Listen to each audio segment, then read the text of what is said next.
Good morning, and it's a great pleasure to be here with you this morning, and I thank the Dean for his very warm welcome. It is good to see old friends and new friends here. For ordained ministers, Holy Week can be the busiest week of the year. Certainly it is liturgically.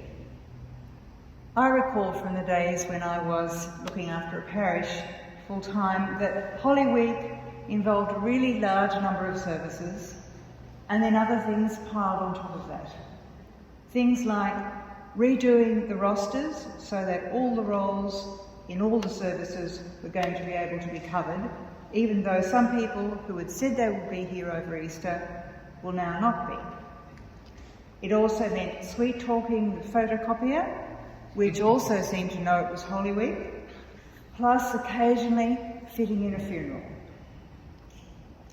And if you're a layperson involved in a parish or cathedral life, and you also have a pretty full life with work and family, then Holy Week can also seem just too busy.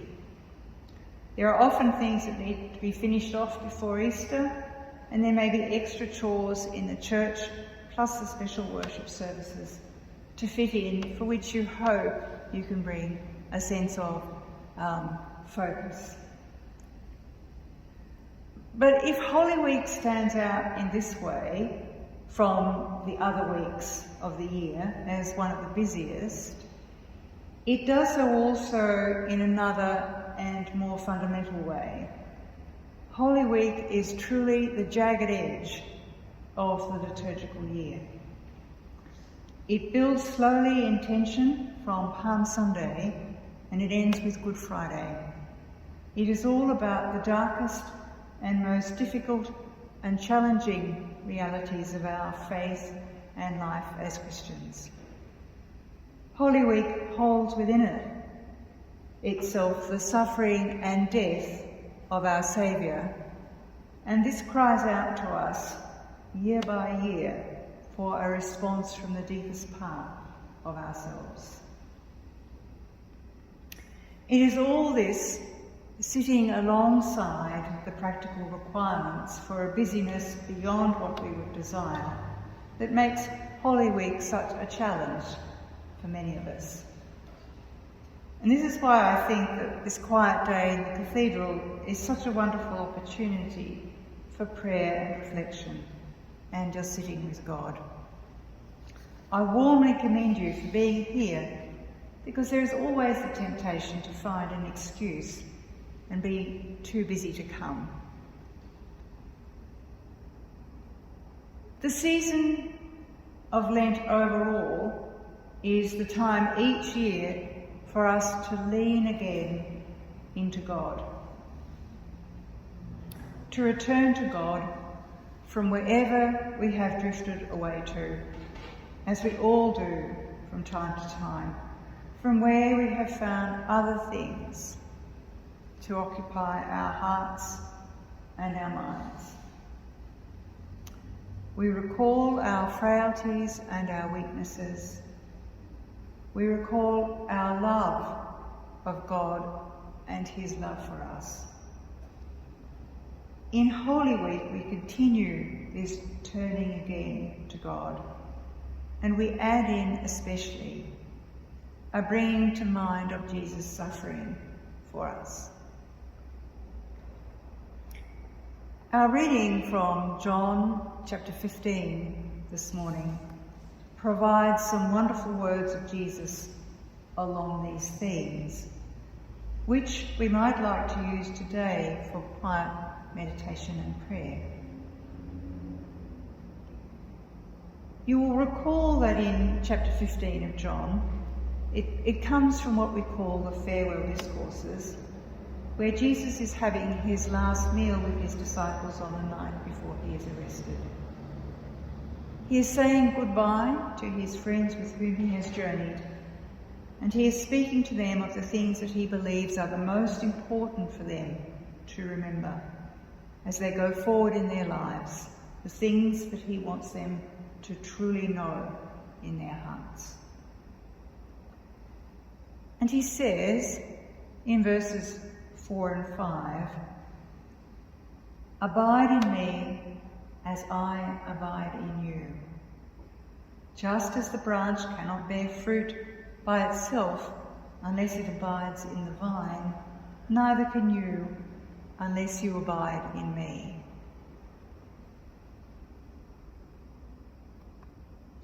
I am the vine and you are the branches.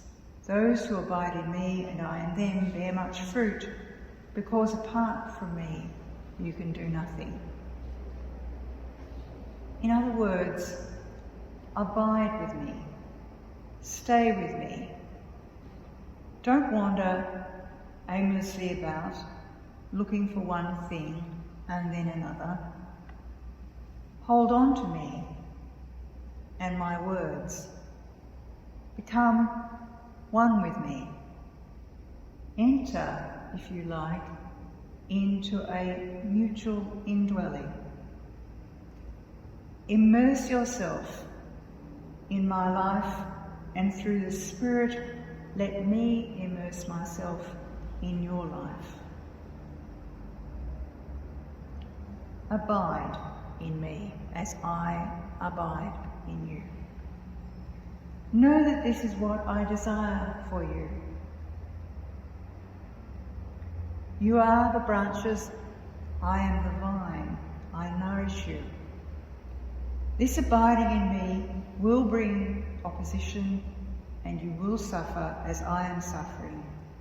But it is the path to truth and love and life. Abide in me. Abiding has with it a sense of staying, but staying voluntarily, willingly, even comfortably. Those are the nuances of that word, abide. Staying somewhere for however long, when it is not voluntary, is not really what we mean by abiding. Most of us here experienced the COVID-19 lockdown during last year. I'm from Melbourne, so the lockdown there was for a total of nearly 8 out of the 12 months of 2020. People certainly stayed at home and in their neighbourhood during the lockdown. Quite a lot of people found this very difficult for one reason or another, and they did not have much of a sense of abiding through all of that. Other people found that they were truly abiding in their home and their neighbourhood, in their lives, in a way that they never had before, experiencing a sense of stability and richness. And a third group of people, which might be most of us, experienced a strange mixture of these two things, of feeling extremely restricted and at times freer and richer than before. At times, this abiding at home was the occasion for us to understand our relationship with God in a new way. Just as we experienced our relationship with place, with family and with friends differently, so some of us also saw ourselves and our relationship with God in new ways. May I suggest that in all this, there are some pointers to what you might like to focus on in your quiet reflection today. You might like to think about what abiding in God, in Jesus Christ, has meant for you in your actual lived experience. What has it meant in how you ordered your day, what you have chosen to do with your time. What joy does abiding in Jesus bring to you? What difficulties are there for you in abiding in Jesus? What hardships? What fears? What has it meant when you sense you are not abiding in Jesus?